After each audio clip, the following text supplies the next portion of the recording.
Hello guys, അപ്പോൾ നമ്മളിന്ന് വന്നിരിക്കുന്നത് പറഞ്ഞു കഴിഞ്ഞാൽ നമ്മുടെ കാറിൻ്റെ MOT കഴിഞ്ഞിരുന്നു. അപ്പോൾ അത് ചെയ്യാൻ വേണ്ടിയാണ് വന്നിരുന്നത്. അപ്പോൾ നിങ്ങളിപ്പോൾ മാഞ്ചസ്റ്ററിലുള്ള ആൾക്കാരാണ്, നിങ്ങളുടെ കാറിൻ്റെ MOT കഴിഞ്ഞു എന്നുണ്ടെങ്കിൽ ഞാനൊരു സ്ഥലം പരിചയപ്പെടുത്തി തരാം. ഇത് കറക്റ്റായിട്ട് വരുന്നത് ചീത്തമ്മില്ലിൽ നിന്ന് നേരെ ഫ്രണ്ടിലേക്ക് വന്നു കഴിയുമ്പോൾ ലെഫ്റ്റ് സൈഡിലേക്കാണ് ഈ കൊള്ളിങ്കം സ്ട്രീറ്റ് എന്ന് പറഞ്ഞിട്ട് വരുന്നത്.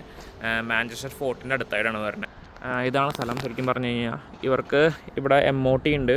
കൊള്ളിങ്കം ഓട്ടോസ് ലിമിറ്റഡ് എന്നാണ് ഇവരുടെ പേര്. അവർക്ക് MOT ഉണ്ട്. അതിൻ്റെ അടുത്ത് തന്നെ അവരുടെ ഗ്യാരേജും ഉണ്ട് ഇവിടെ. ഇതാണ് അവരുടെ ഗ്യാരേജ്. അപ്പോൾ കാറിൻ്റെ എന്തെങ്കിലും പണികളോ കാര്യങ്ങളോ എന്തെങ്കിലും ഉണ്ടെങ്കിൽ നിങ്ങൾക്ക് വിശ്വസിച്ച് കൊണ്ടുവരാൻ പറ്റിയ ആൾക്കാരാണ്.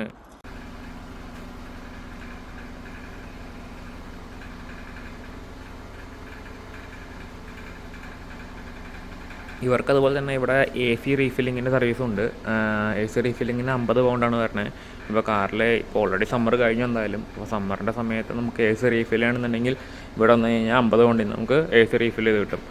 ബാക്കി സ്ഥലങ്ങളിലൊക്കെ ശരിക്കും പറഞ്ഞാൽ AC റീഫിൽ ചെയ്യുന്നതിന് ഒരു 100 പൗണ്ടിൻ്റെ അടുത്താവും. ചില സ്ഥലങ്ങളിൽ 60 പൗണ്ട്, ചില ആൾക്കാരുടെ അടുത്ത് പോയി കഴിഞ്ഞാൽ 100 പൗണ്ട്.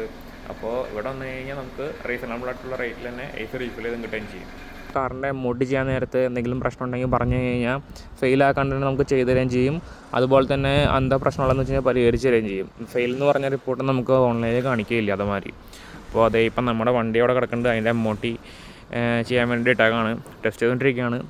അപ്പോൾ ഇതാണ് സ്ഥലം. ഓക്കെ, അപ്പോൾ എന്തെങ്കിലും ഡൗട്ടോ കാര്യങ്ങളോ ഉണ്ടെങ്കിൽ മെസ്സേജ് അയയ്ക്കുക, DM ചെയ്യുക. അപ്പോൾ ലൊക്കേഷൻ ഞാൻ താഴെ പിൻ ചെയ്യണമായിരിക്കും. കൂടുതൽ ഡീറ്റെയിൽസ് എന്തെങ്കിലും അറിയണമെന്നുണ്ടെങ്കിൽ എനിക്കൊരു DM ചെയ്യുക. ഞാൻ നിങ്ങളുടെ ഇൻബോക്സിലേക്ക് റിപ്ലൈ തരണമായിരിക്കും.